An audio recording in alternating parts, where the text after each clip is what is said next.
नमस्कार दोस्तों, आपका अपने चैनल मनोज गुप्ता अकेडमी में आपका स्वागत है। दोस्तों, आज हम लोग कक्षा 8वीं के गणित में प्रकीर्ण प्रश्न संग्रह 1 का प्रश्न 10 से करने वाले हैं। दोस्तों, बाकी विषय के भी प्रश्न उत्तर के वीडियो बना करके अपलोड किया गया है, उसका लिंक आपको डिस्क्रिप्शन बॉक्स में दिया गया है, आप लोग वहां पर भी जाकर देख सकते हैं। तो आइए अब हम चालू करते हैं प्रकीर्ण प्रश्न संग्रह 1 का 10वां सवाल। इसके पहले के वीडियो में हम लोगों ने प्रश्न 1 से लेकर के 9 तक किया है, आप लोग देख सकते हैं। ये है प्रश्न नंबर 10। क्या दिया गया? बस की गति प्रति घंटा 48 किलोमीटर हो तो एक गांव से दूसरे गांव जाने के लिए 5 घंटे लगते हैं। बस की गति 8 किलोमीटर प्रति घंटे कम करने पर उसी यात्रा के लिए कितने घंटे लगेंगे? विचरण का प्रकार पहचानिए तथा प्रश्न हल कीजिए। तो यहाँ पे देखो, विचरण का प्रकार पहचानिए। तो यहाँ पे देखो, अगर ये किलोमीटर है, इसकी स्पीड दी गई है, इसकी गति दी गई है, तो उसको 5 घंटा लगता है। और बस की गति 8 घंटा कम करने पर यात्री को कितने घंटे लगेंगे? तो ये क्या हो जाएगा? ये प्रतिलोम विचरण में आएगा। तो इसको पहले कैसे सॉल्व करोगे? माना बस की गति बराबर, इसको यस कर लो, स्पीड कर लो, और लगा समय, समय को क्या मानो? टी मानो। अब ये प्रतिलोम विचरण कर रहा है तो कैसे बनेगा? टी प्रतिलोम विचरण करता है, यस का 1/s हो जाएगा। इसको कैसे करोगे? टी इसके जगह पे बराबर के गुणे 1/s। अब ये यस से भाग हो रहा है तो ये क्या हो जाएगा? यस गुणे टी बराबर के बनेगा। तो यहाँ पे लिख लोगे यस टी बराबर के। अब यहाँ पे देखोगे यस कितना दिया गया? 48 किलोमीटर, और समय कितना लग रहा है? 5 घंटे। तो यहाँ पे लिखो, जब यस बराबर 48 तो टी बराबर 5। अब इसको रख दो, किस में रखोगे? इसी में, यस टी बराबर के में रखोगे। यस कितना है? 48 गुणे 5 बराबर के। इसी को यहाँ पे लिखो, 48 गुणे 5 बराबर के। तो 48 पचे कितना होता है? 240 बराबर के, इसलिए के बराबर 240। ये क्या आएगा? ये हो जाएगा विचरण का अचरांक। विचरण का अचरांक, विचरण का अचरांक हो गया। अब ये के बराबर 240 ना, इसी में रखो, यस टी बराबर के में। ये हो जाएगा यस टी बराबर के का मान कितना हो गया? 240। ये क्या बनेगा? विचरण का समीकरण। विचरण का समीकरण। अब देखोगे क्या बोला गया है? बस की गति 8 किलोमीटर प्रति घंटे कम करने पर, कम करने पे मतलब घटाने पर। तो यहाँ पे लिखोगे बस की नई गति। बस की नई गति कितना हो जाएगा? 48 में से 8 घटाओगे तो ये हो जाएगा 40 किलोमीटर प्रति घंटे। इस तरीके का बनेगा। तो ये हो जाएगा बस की नई गति का मतलब क्या हो गया? ये यस बन गया। तो यहाँ पे लिखो, जब यस बराबर 40, इसको इसी में रखना है ना, यस टी बराबर 240 में। तो यहाँ पे लिखो यस टी बराबर 240। अब इसमें यस का मान रख दो। यस का मान कितना है? 40। 40 गुणे टी बराबर 240, इसलिए टी बराबर 240/40। ये इससे कट गया 6 बार में। ये हो जाएगा टी बराबर 6 घंटे। तो यहाँ पे उत्तर में लिखोगे, यात्रा के लिए 6 घंटे लगेंगे। इस तरीके का आएगा। अब हम अगला करते हैं। क्या दिया गया 11वें प्रश्न में? रेख एडी तथा बीई त्रिभुज एबीसी की माध्यिकाएं हैं। जी यह माध्यिकाओं का छेदन बिंदु है। यदि एजी 5 सेंटीमीटर तो जीडी कितना, और यदि जीई 2 सेंटीमीटर तो बीई कितना? तो सबसे पहले हम लोग एक आकृति बनाते हैं, ए बी सी। अब क्या बोला गया? देखो, ए डी माध्यिका है, यहाँ पे ये डी आ जाएगा, और क्या है? बीई है, और ये हमारा बी आ गया। और जी जो है, ये देखो, ये जो यहाँ पे आएगा ये क्या हो जाएगा? जी हो जाएगा। छेदन बिंदु है तो ए जी 5 है। तो देखो ए जी कहाँ पे? देखो ये है, ए जी 5 है, तो जी डी कितना, ये वाला जी डी हमको यहाँ से निकालना है। तो हम लोग यहाँ पे लिखते हैं लेंथ ऑफ ए जी बटे लेंथ ऑफ जी डी। ये कितना होता है, 2/1 होता है। देखो जो एक केंद्रक होता है ये माध्यिका को 2:1 में विभाजित करता है।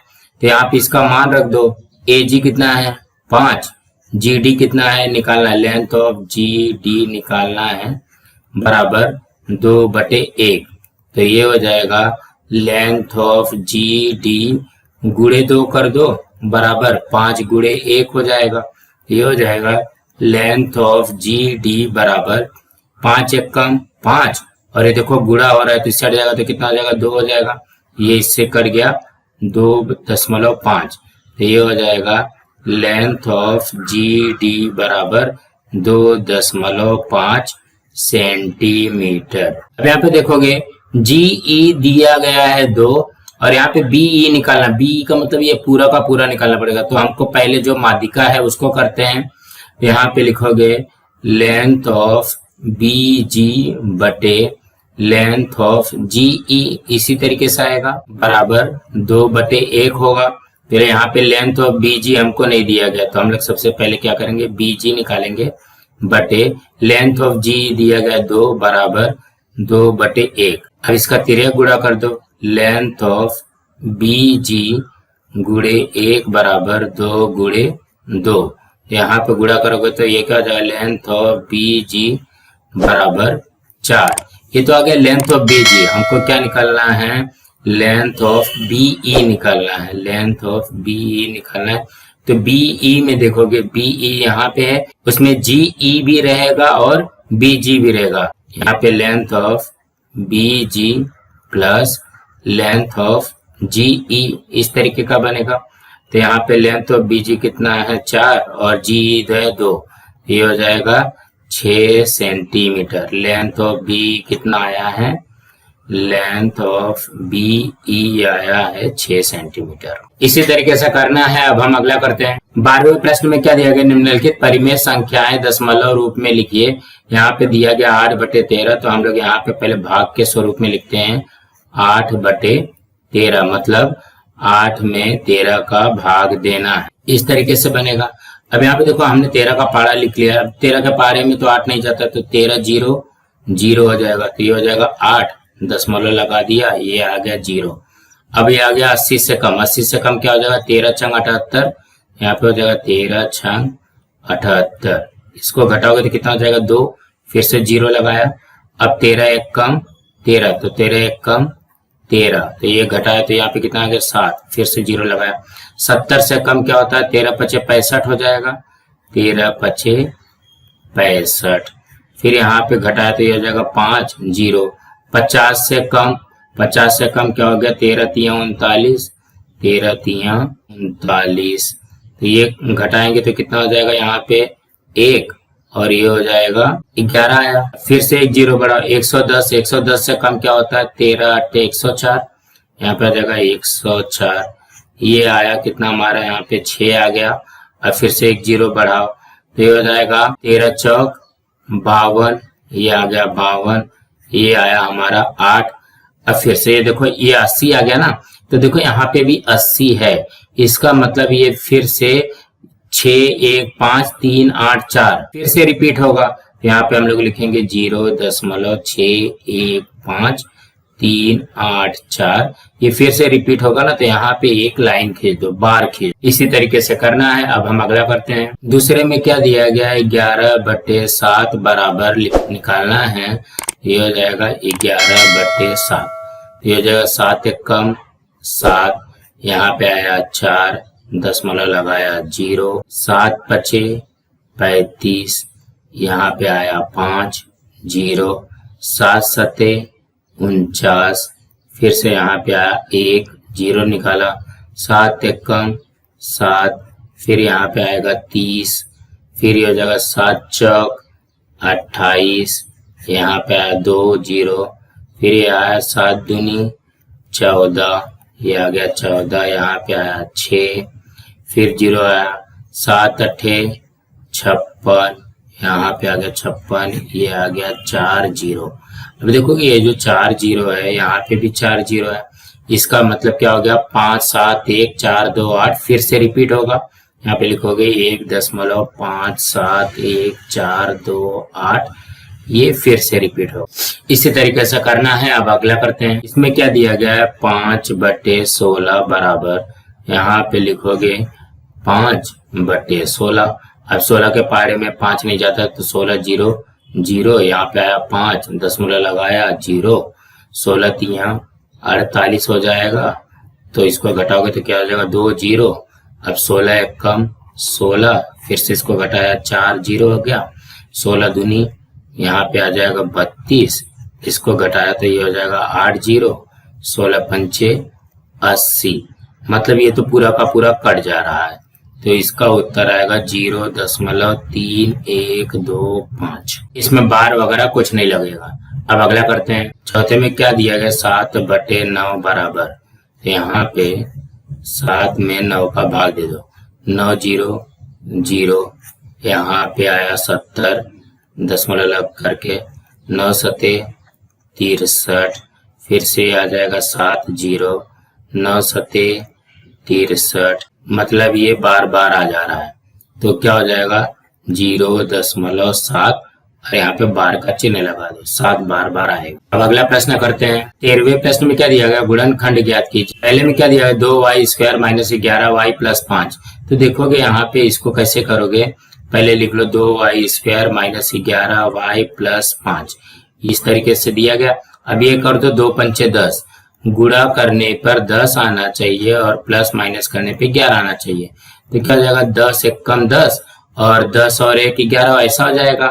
यहाँ पे कैसे करोगे, ये लिख लिया 2y² - 10y - 1y + 5। देखो 2 पंचे 10, 10 एक कम 10 भी हो जाएगा, 10 और 1 11 हो जाएगा। यहाँ पे गुणनखंड निकाल दो, 2 गुणे y गुणे y माइनस 2 गुणे 5 गुणे y, 10 को लिख सकते हैं 1 गुणे y प्लस 5 गुणे 1, इस तरीके से किया जा सकता है। तो यहाँ पे जो कॉमन आ रहा है वो लिख लो, 2y कॉमन है, ये हो जाएगा 2y कॉमन हो जाएगा, y - 5 बचा। अब यहाँ पे -1 कॉमन आएगा। देखो कि जब माइनस यहाँ से भी माइनस ले लोगे तो बचेगा क्या, y - 5 बचेगा, प्लस है ना, प्लस में से माइनस कॉमन लिया तो माइनस ही बचेगा। यहाँ पे देखोगे जो ब्रैकेट में है y - 5, इसमें भी है और इसमें भी है, तो बचा क्या है हमारे पास, 2y - 1, ये आएगा इसका उत्तर। अब हम अगला करते हैं। दूसरे में क्या दिया गया है, x² - 2x - 80, इस तरीके से दिया गया। अब यहाँ पे देखो कि गुणा करने पे 80 आना चाहिए, जोड़ने घटाने पे 2 आना चाहिए। तो देखो 10 8 80, 10 में से 8 गया 2, ये हो जाएगा। पहला वाला और लास्ट वाला हम लोग सेम लिखते हैं, -10x हो जाएगा और प्लस 8x हो जाएगा। देखो 10 8 -80, -10 और 8 -2 होता है। अब इसका गुणनखंड निकाल दो, x गुणे x माइनस 10 गुणे x प्लस 8 गुणे x माइनस 8 गुणे 10, इस तरीके से मैं लिख सकता हूँ गुणनखंड के रूप में। तो ये हो जाएगा, कॉमन पहले निकाल लो, x कॉमन आ गया, बचा क्या, x - 10 है, प्लस अब यहाँ से 8 कॉमन निकाल लो, 8 कॉमन निकाल लिया, यहाँ बचा क्या है, x - 10 ही बचा है। अब देखोगे ब्रैकेट क्या है, x - 10 x - 10 दोनों में है, और बच क्या रहा है, x + 8। इसी तरीके से करना है। अब हम अगला करते हैं। तीसरे में क्या दिया गया, 3x² - 4x + 1, इसको भी वैसे करते हैं। पहला वाला जो है और लास्ट वाला सेम लिख लेते हैं, 3 एक कम 3, मतलब गुणा करने पे 3 आना चाहिए, प्लस माइनस करने पे 4 आना चाहिए। तो देखो 3 एक कम 3 और 3 एक 4 हो जाएगा, देखो 3 एक 4 हो जाएगा, 3 एक कम 3 हो जाएगा। अब इसका भी गुणनखंड निकालो, 3 गुणे x गुणे x माइनस 3 गुणे x माइनस 1 गुणे x प्लस 1 गुणे 1, इस तरीके का बनेगा। अब यहाँ पे कॉमन क्या आएगा, देखो यहाँ पे 3x कॉमन आ गया, ये 3x कॉमन ले लिया, बच क्या रहा है, x - 1, यहाँ पे कुछ भी नहीं है तो 1 माइनस ये 1 1 कॉमन ले लिया, और यहाँ पे भी क्या बचेगा, x - 1 बचेगा। तो ये कर दो x माइनस 1, दोनों में ब्रैकेट है और ये हो जाएगा 3x माइनस 1। इसी तरीके से करना है। अब हम अगला करते हैं। क्या दिया गया है 14वें प्रश्न में, एक टेलीविजन सेट की कीमत 50,000 रुपए है। यदि दुकानदार ने सेट 15% छूट देकर बेचा तो ग्राहक को कितना मूल्य देना पड़ेगा। तो यहाँ पे पहले लिखोगे क्या दिया गया है, अंकित मूल्य दिया गया है। अंकित मूल्य दिया गया है कितना, 50,000 रुपया। उसके बाद में क्या दिया गया, प्रतिशत छूट दिया गया, प्रतिशत छूट दिया गया है कितना है, 15%। और निकालना क्या है, विक्रय मूल्य निकालना है, विक्रय मूल्य निकालना है। यहाँ पे लिखोगे सबसे पहले छूट निकालते हैं, छूट बराबर अंकित मूल्य गुणे प्रतिशत छूट। यहाँ पे अंकित मूल्य कितना है, ये है 50,000 का 15%। तो ये 2 जीरो, ये 2 जीरो से कट गया। अब बचा क्या है, देखो 15 पचे 75 और 2 जीरो, मतलब 7,500 रुपये क्या हो गया, छूट हो गया। छूट बराबर मिली है 7,500। अब यहाँ पे निकालते हैं विक्रय मूल्य। विक्रय मूल्य का फॉर्मूला क्या है, विक्रय मूल्य बराबर अंकित मूल्य माइनस छूट। तो अंकित मूल्य कितना है, 50,000 माइनस 7,500 छूट आया है। तो ये कितना हो जाएगा, ये हो जाएगा 42,500 रुपया।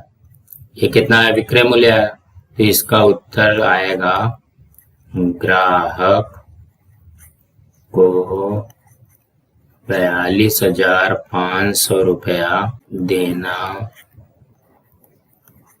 पड़ेगा। इसी तरीके से करना है। अब हम अगला करते हैं। 15वें में क्या दिया गया, राजा भाऊ ने अपना फ्लैट दलाल के जरिए वसंत राय को 88 लाख रुपए में बेचा है। दलाल ने दोनों से 2% दर से दलाली ली तो दलाल को कितनी रकम प्राप्त हुई। यहाँ पे लिखोगे फ्लैट का मूल्य कितना है, 88 लाख रुपया।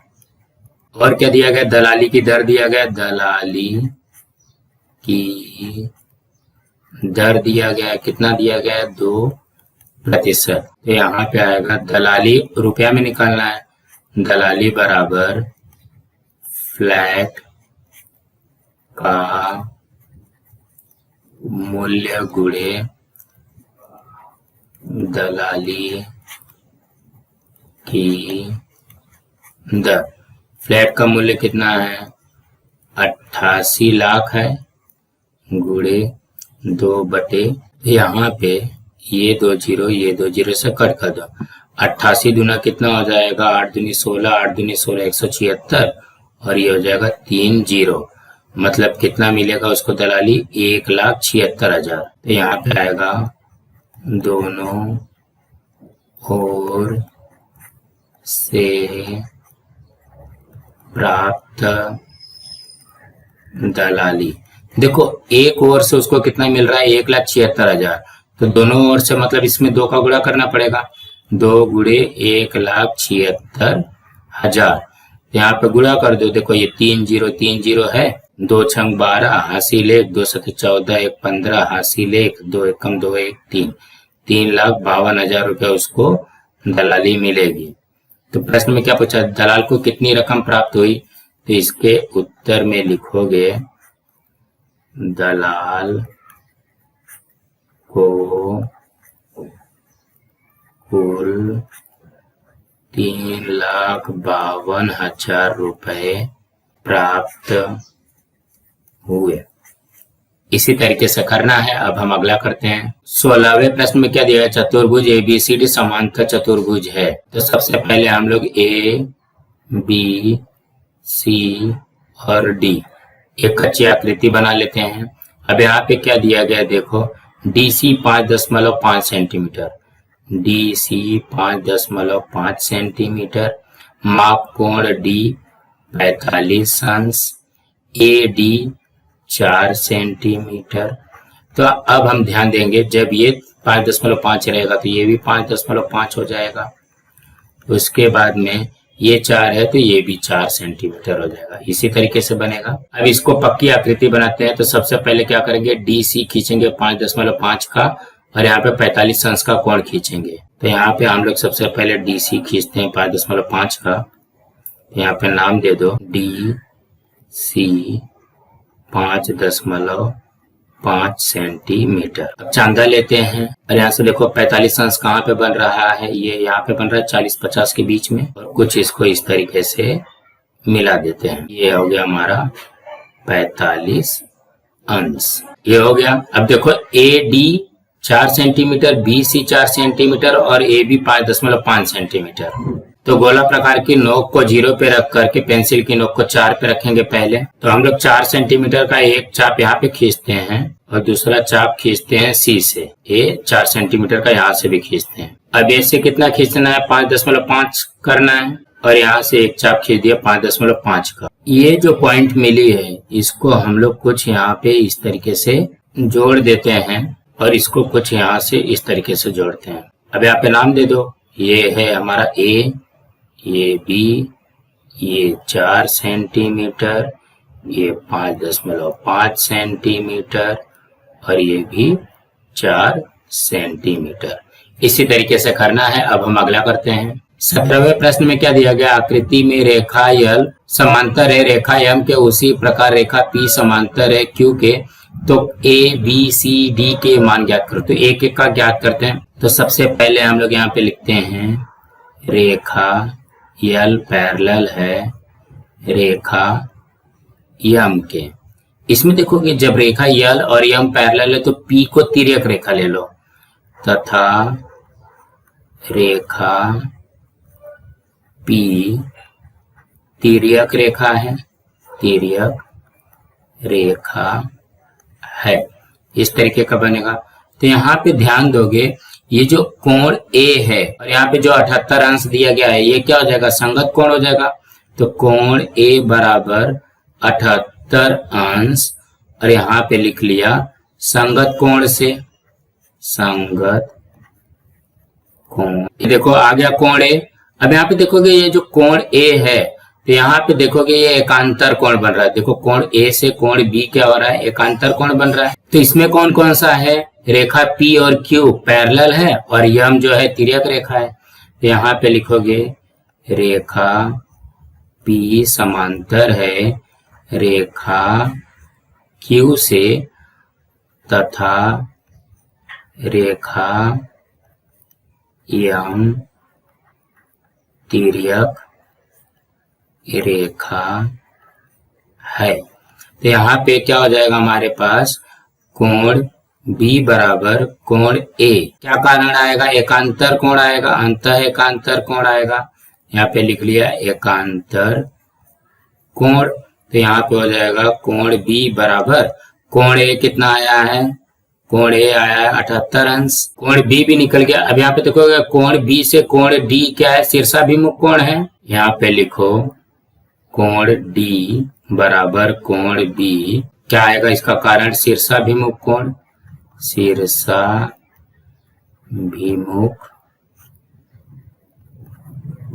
कोण।